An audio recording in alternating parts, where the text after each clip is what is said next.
Good afternoon.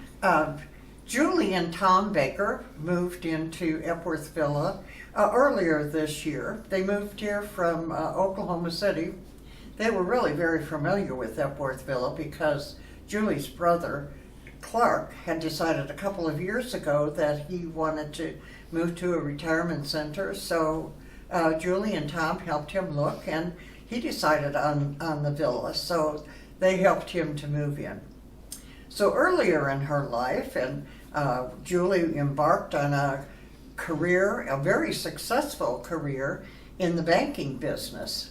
And most of the time she lived in New York City, but she did travel, and she was assigned also to different places.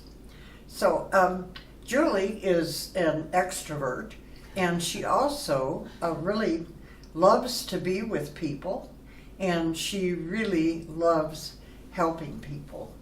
Several years she decided to move back to Oklahoma City and had grown up here, so she kind of enjoyed the slower pace of living here. If you haven't met Julie, you'll want to do so, and you're going to love her. So let's start our conversation now. Well, Julie, tell me about your origins. Well, I grew up here in Oklahoma City. I was born into a family where I was the third child, the youngest. I have an older sister, Marcia, and an older brother, Clark, that lives here. And we lived on 19th Street, moved to 21st Street. Yeah. Well, and you have told me in our conversation that you considered it an idyllic my goodness. childhood. My goodness, yes. We when I was young, we never locked the doors. We were outside playing all the time, riding our bikes. We'd ride our bikes to school and back. And then when we moved out to northwest Oklahoma City on Guilford Lane, there were 52 children on our block. And we'd all go out at night and play, or evenings, right. Afternoons, evenings after school, play tag, kick the can, all those kids' games, and it was just, I don't know, it was really wonderful. We weren't ever afraid of anything, and it was just 50s. Yes, the 50s were wonderful. 56 kids in one block? In 52 in one block. Yeah. Well, that is a lot. Yeah. So I guess, different ages, but still all playing. Well, how about college? Where? College, well, I graduated from Cassidy here in Oklahoma City, and then I went to Colorado College for a year and a half and ended up back at the University of Oklahoma with a degree in business administration, marketing, and economics. And then, beginning with decorating a department store window, what were your jobs, and then including the career in banking? Yeah, well, when I got out of college, I ended up working at Balliet's when it was in the Skirvin Tower, downtown Oklahoma City, decorating their windows. And then a friend asked me that lived up there, that I'd gone to high school with, she was living up there, asked me to come on up and to New York City. And that was a big move for me. And I ended up getting to interview with the 5 big banks up there, got 2 job offers, and ended up working really in a clerical position for Chase Manhattan Bank. But shortly after starting, I was able to go through their lending officers credit training program, which was pretty excruciating. It was difficult. And after that, my first assignment was in Houston, Texas, doing import-export financing. And then I went back to New York, and I had a fun thing where I was financing furriers in the New York City district. That was a lot of fun. And then I moved banks to Chemical Bank, where I got into the Canadian territory, and that's where I really traveled a lot. Western Canada, Alberta and British Columbia, lending to government entities as well as individual corporations. And then during that time, I lived 1 year in Toronto, Canada, and moved back to New York in, I think it was 1980, and then left New York, kind of got burnt out with the fast life. It was a lot of fun for a single woman in her 20s and 30s in New York City, but I ended up moving back to Oklahoma City and had a short stint with an oil and gas company, but I started working for this company the day before Penn Square Bank failed. And so my intent was to learn oil and gas, but I ended up having to do a lot of bank negotiations, and that was kind of a short-lived thing. Ended up going back into banking with Bank of Oklahoma, and stayed with them for a couple of years, and then I had the opportunity to do the NGA, the special project for the National Governors Association. Okay. Yeah. Well, and you also you were single for many years Yes. as a Yes. career woman, but Yes. you did meet Tom. Yes. Yes. Yeah, and but that was in Oklahoma City. Yes. Well, actually, we actually met in Tulsa. We were at a conference, and we had lunch with mutual friends. And the gal I was with, my friend Joanne, after we had lunch, she said to me, "Julie, that's the guy for you." And I said, "Well, if he is, tell him to talk to me next time." She was very perceptive, wasn't Yes, she? she was. Well, She was, yeah. Well, it certainly put the bee in your bonnet Yeah, at that time. really. So you were already back in Oklahoma City then. Yes. Well, talk more then about this special project in Tulsa. The National Governors Association every year has a meeting in a different state. And in 1992, I believe that was the year of the project, they had it in Tulsa, Oklahoma. And I was fortunate enough to be able to work on that project. I was involved with the I'm going to say financing, fundraising, and the logistics of the conference itself. But the group of us together planned all the conference, the parties, the meals, the meetings. It was pretty involved, but it was a fun thing to be able to work on. Well, it sounds like a full-blown event. Yeah. And you were really glad to have been a part of that. Right. Eventually, you joined the family business. Your family was in business. Yes. After the National Governors Association, I started working with my father and my brother Clark in the oil and gas business. We were investors in working interest in other operators' projects.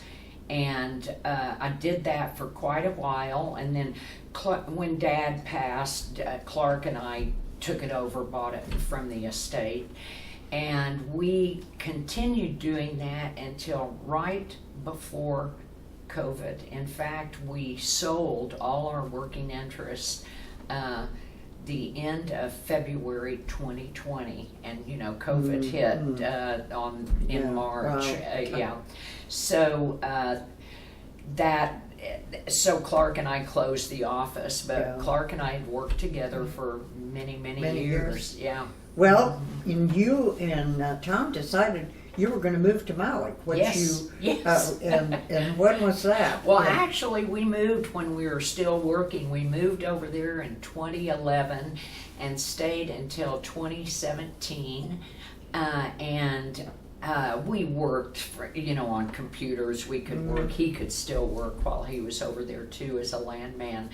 But what an incredible adventure that was for us. We had gone to Maui on our honeymoon, fell in love with it, and had traveled there and wanted to find a place there, but it was pretty expensive. But by 2011, the prices had dropped from the recession and Yeah. earlier, in like Well, 2000. And I don't think we did mention before, but you and Tom were married in 1987, is that correct? Yes, that's Okay. correct, yes. Okay. Yes. Well, and also another kind of fascinating trip that you talked about was one that you did on your 75th birthday. Oh, yes, yeah. I like to do things I've never done before. On 70, I went parasailing, never had done that before. 75, I decided that I wanted to go down to Hugo, Oklahoma to see the retired circus elephants.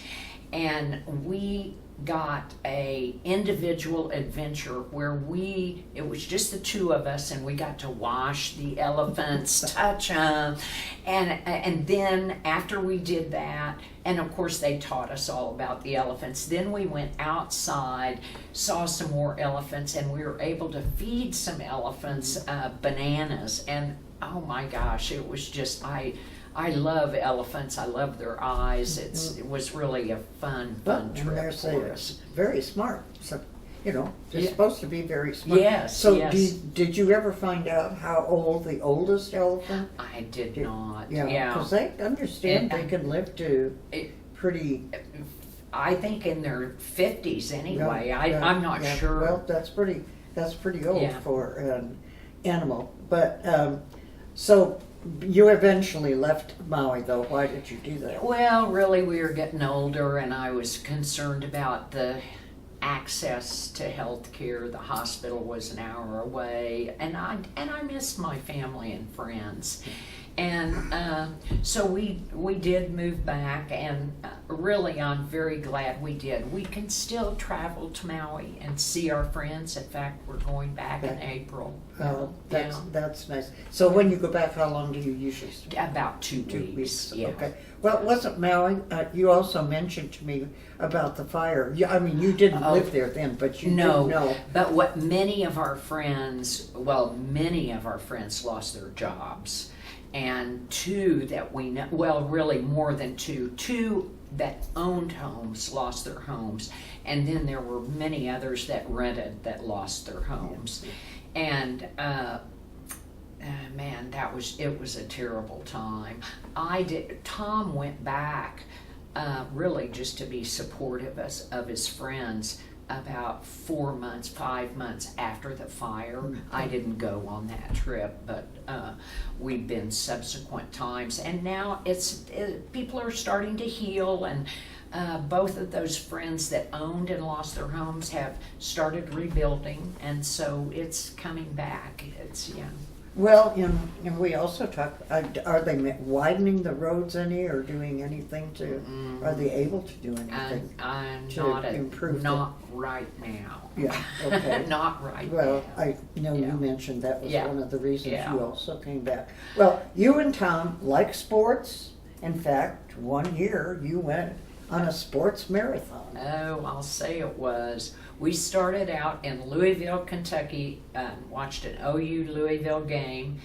I can't tell you the exact progression because I don't remember, but we saw 4 or 5 baseball games, 2 football games, OU Notre Dame, Louisville, OU, and then we went to the Wrigley Field, the White Sox, Chicago White Sox, Chicago Cubs, Cincinnati, and St. Louis. We saw baseball games in all of those towns, and it was the year that Sammy Sosa and somebody else were having a home run spectacle, and we saw a Sammy Sosa home run. Okay. So it was a fun trip. Yeah. Yeah. And what are you still enjoying football the most? Or- Yes, but from home on the sofa and the TV, we don't go anymore. We used to go to all the games, but Well, now just on television. Now, you did go on a trip, didn't you, with the women's basketball team? Yes. We used to have season tickets when Sherry Cole was coach, and one year we got to go with the team to France and Switzerland, and that was really just an incredible experience. We were saw the Eiffel Tower. We went to a lot of different. They won all their games. We even rode in the buses with them. It was really exciting to be with the young winning basketball team. Well, Yeah. you were traveling right there in their midst. Yeah. I mean, you Yeah. weren't as different. Yeah, you know, we didn't away ride from- in a different Yeah, bus. you We were were just on right the there, bus. right. Yeah. Well, tell us about your hobbies, Julie. Well, I needlepoint, although I haven't done a lot lately, but during COVID I needlepointed all the ornaments for my Christmas tree, and I also like reading. I belong to a book club. In fact, we met just this morning for a book. Yeah, and then really my real hobby is probably what we're going to talk about next is my passion for helping Right. others. Yeah, Yeah, you do have a passion for helping people with addiction, right? yeah. That is, I myself recovered from alcoholism 42 years ago, and through a 12-step program. And my true passion and purpose in life today is helping other women receive the benefits that I received from the program. Wow. And it's really, it's been a true joy in my life. I'm so grateful for it. Well, when you imagine, I mean, you know, but also imagine how many people you've helped that you don't know, because then they, are successful in It's their own right. honestly, it's like the ripples in the pond. It's like two men started this Okay. program over 85 Yeah. years ago, and think of all the millions and millions of It's people. wonderful. Yeah. It's wonderful. Yeah. So what brought you to Epworth?